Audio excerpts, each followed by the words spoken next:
Hello আমার মিষ্টি মিষ্টি বন্ধুরা, কেমন আছো বলো তো? আমি প্রীতি আর প্রীতির সিম্পল লাইফে তোমাদের সবাইকে স্বাগতম জানাচ্ছি। আচ্ছা বলো তো, রমজান মাসের তো বেশ কটা দিন চলে গেল। কে কে আমার মতো ইফতার পার্টি করতে পছন্দ করো বা ইফতার খেতে পছন্দ করো, কমেন্ট করে কিন্তু জানাবে। হ্যাঁ, আমি কিন্তু আজকে ইফতার পার্টির আয়োজন শুরু করে দিয়েছি, বাসায় তৈরি করে নিচ্ছি সব কিছু আর তোমাদের সাথে শেয়ার করে দিলাম।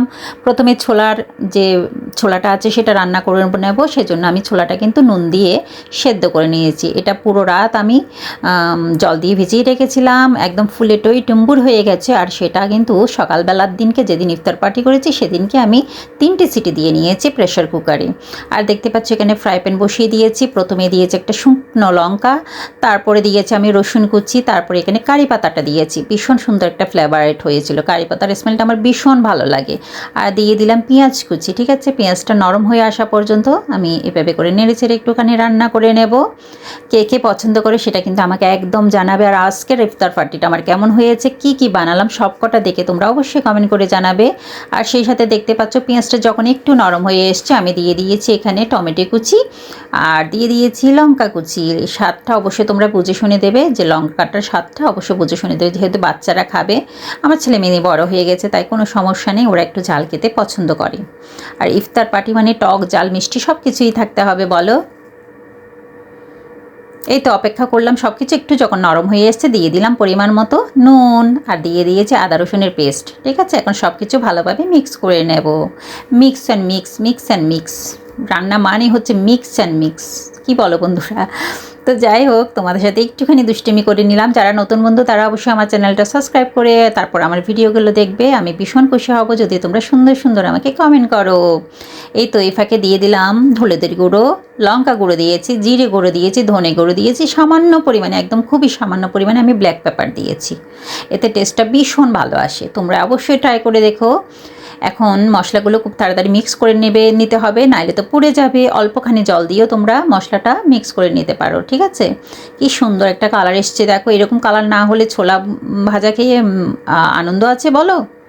এই তো অল্পখানি জল দিলাম যাতে মশলাটা পুড়ে না যায়। ঠিক আছে, মশলাটা যখন খুব ভালোভাবে কষানো হয়ে গেছে, তেলটা ছেড়ে দিয়েছে, আমি দিয়েছি ছোলাটা, এখানে দিয়ে দিয়েছি। আর দিয়ে দিলাম সেদ্ধ করা আলু। আলু ছাড়া তো ছোলা ভাজা একদম ভালো লাগে না আমার, একদম না, ভালো লাগে না, বুঝেছো?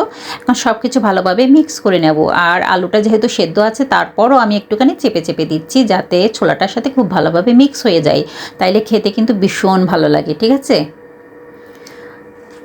আমি এখানে আর কোনো রকমের জল অ্যাড করিনি, ছোলাটা অলরেডি আমার হয়ে গেছে, যেহেতু সব কিছু সিদ্ধ করা ছিল। উপর থেকে বেশ অনেকটা ধনেপাতা দিয়ে নাড়িয়ে চাড়িয়ে তারপর এটা আমি নামিয়ে নেব। তারপর পরের যেটা ইফতার পার্টির যেটা পরের রেসিপি সেটাতে চলে যাব।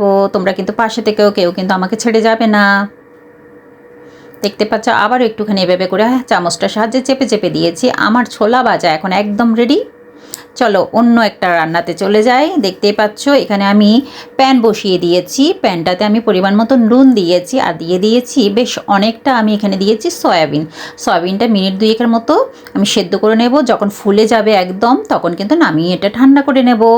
এই ফাঁকে আমি একটা বেলনির সাহায্যে কর্নফ্লেক্সটা দেখিয়েছি, সেটা কিন্তু এভাবে করে গুঁড়ো করে নেব, কারণ আমি যে সয়াবিনটা তৈরি করব সেটা কর্নফ্লেক্সের কোটিং দিয়েই তৈরি করব।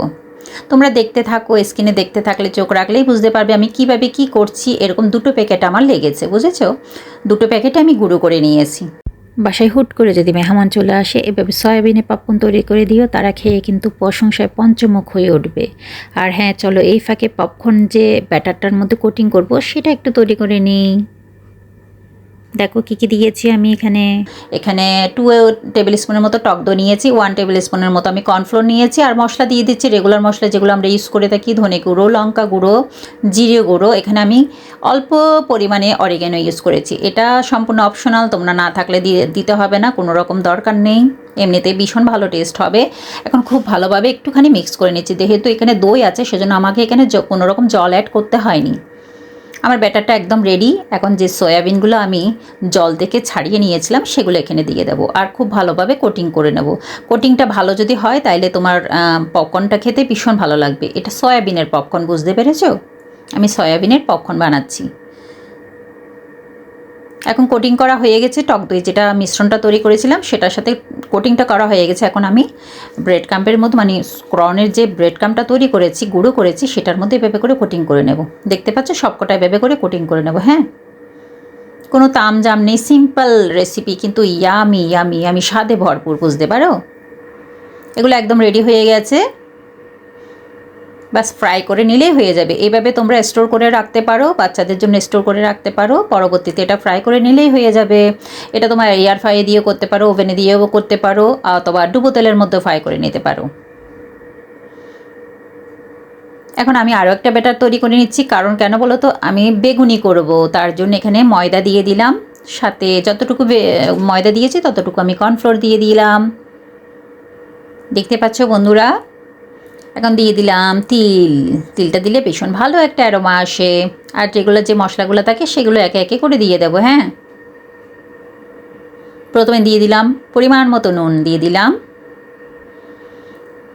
এখন মশলাগুলো অ্যাড করে দেব। কারা কারা ইফতার পার্টি করেছো সেটা কিন্তু অবশ্যই জানাবে। লঙ্কা গুঁড়ো দিয়ে দিলাম, হলুদের গুঁড়ো দিলাম, জিরে গুঁড়ো, ধনে গুঁড়ো, সব কিছু দিয়ে দেবো। আর দিয়ে অল্প অল্প জল দিয়ে আমি একটা, একদম থিকও হবে না, একদম আবার পাতলা হবে না, এরকম টাইপের একটা ব্যাটার তৈরি করে নেব। এটা সব কম বেশি সবাই জানে। হ্যাঁ, আমি অবশ্যই ব্যাটার তৈরি করার সময় একটুখানি তেল ইউজ করে থাকি। তেলটা দিলে না খুব সুন্দর একটা ক্রাঞ্চি ভাবটা চলে আসে, খুব ভীষণ ভালো লাগে। আর তেলটা যদি তোমরা একটু গরম করে দিতে পারো তাহলে ভীষণ ভালো, আর যদি গরম না করতে পারো তাহলে কোনো দরকার নেই, আমার মতো এভাবেই দিয়ে দেবে, ভীষণ ভালো একটা টেস্ট পাবে। হ্যাঁ, অল্প অল্প জল দিয়ে ব্যাটারটা তৈরি করে নেব। ছোটোবেলায় অপেক্ষা করে থাকতাম বাবা কখন ইফতারে নিয়ে আসবে, কখন খাবো। আর এখন আমি ভাবি কি, আমার বাচ্চাদেরকে আমি কিভাবে নিজের হাতে তৈরি করে ইফতারিটা প্রেজেন্ট করব। আমি আমার মতন করে প্রেজেন্ট করব, আর তাদের জন্য, শরীরের জন্য খুব ভালো করে যদি তৈরি করে দিই। আর এরকম নিত্য নতুন রেসিপি করতে আমার ভীষণ ভালো লাগে। যখন সবাই খেয়ে বলে ভীষণ ভালো হয়েছে, তখন সারাদিন যে আমি এই যে রান্না বান্না করার সময় যে পরিশ্রমটা করি না, সেটা কিন্তু সার্থক হয়ে যায় যখন তাদের মুখে একটুখানি হাসি দেখি, আমি শব্দটা শুনি, ভালো হয়েছে মামি এইরকম শব্দটা শুনি।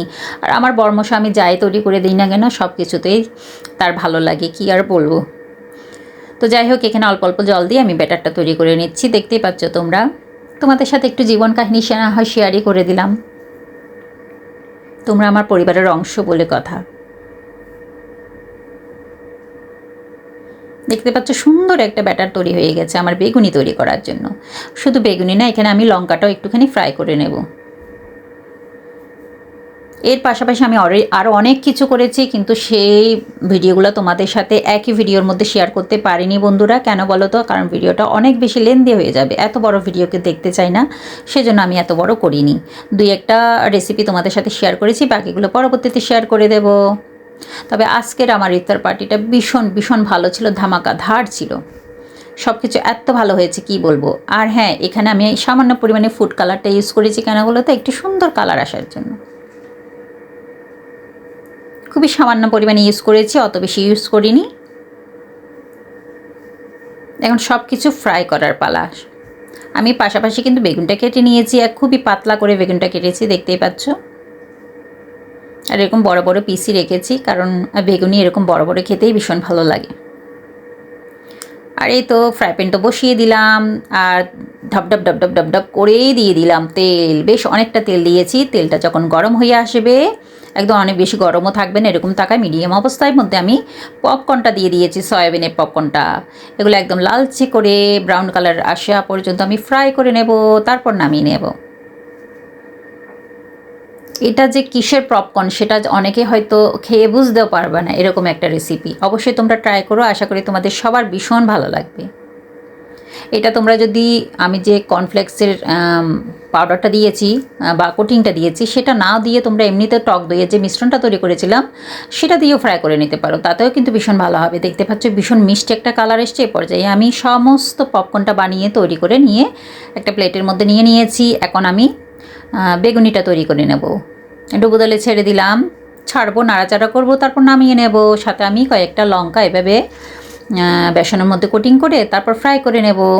ইফতারের মধ্যে এরকম লঙ্কা ভাজা না থাকলে না ইফতার খেতে ভালো লাগে না। আমার ইফতার পার্টির আয়োজন সম্পূর্ণ হয়েছে। দেখে নাও তোমরা কী কী আইটেম ছিল। ছোলা ভাজা ছিল, লঙ্কা ভাজা ছিল, বেগুনি করেছি, সয়াবিনের পপকর্ন করেছি, খেজুরটা তো মাস্ট বি থাকবেই। এখানে তোমার একটা ড্রিঙ্ক তৈরি করেছি, পুডিং তৈরি করেছি, তারপর পকোড়া করেছি, তারপরে সুইট বল করেছি, অনেক কিছু করেছি। আশা করি তোমরা সব কিছু দেখতে পাচ্ছ, কিন্তু সব কিছু শেয়ার করা সম্ভব হয়নি, ভিডিওটা লেন্দি হয়ে যাবে বলে পরবর্তীতে তোমাদের সাথে এই যে রেসিপিগুলো করেছি এক একটা আস্তে আস্তে করে নিয়ে আসবো। আশা করি তোমরা মনোযোগ দিয়ে দেখবে। আজকের আমার ইফতার পার্টিটা কেমন ছিল সেটা কিন্তু কমেন্ট করে জানাতে একদম বলবে না। কার কার কোন কোন রেসিপিটা ভালো লেগেছে বা কোন কোন আইটেমটা তোমাদের সবচেয়ে বেশি ভালো লেগেছে সেটা অবশ্যই কমেন্ট করে জানাবে। যারা নতুন, চ্যানেলটা সাবস্ক্রাইব করে পাশে থাকবে। আবার দেখা হবে নতুন কোনো ভিডিওর সাথে। রমজান মোবারক সবাইকে, যে যেখানে আছো, যে প্রান্তে আছো, সবাই ভালো থাকো, সুস্থ থাকো, এটাই কামনা করি। আমার প্রিয় বন্ধুরা সবাই এভাবে আমার পাশে থেকো। হ্যাঁ, অবশ্যই জানাবে কার কার ইফতার পার্টি করতে ভালো লাগে আর আমার কোন আইটেমটা তোমাদের সবচেয়ে বেশি ভালো লেগেছে সেটাও কিন্তু কমেন্ট করে জানাবে। আমি তোমাদের সবার কমেন্টের অপেক্ষায় থাকবো বন্ধুরা। তাহলে ভালো থেকো, আজকের মতো বিদায় নিচ্ছি, বাই।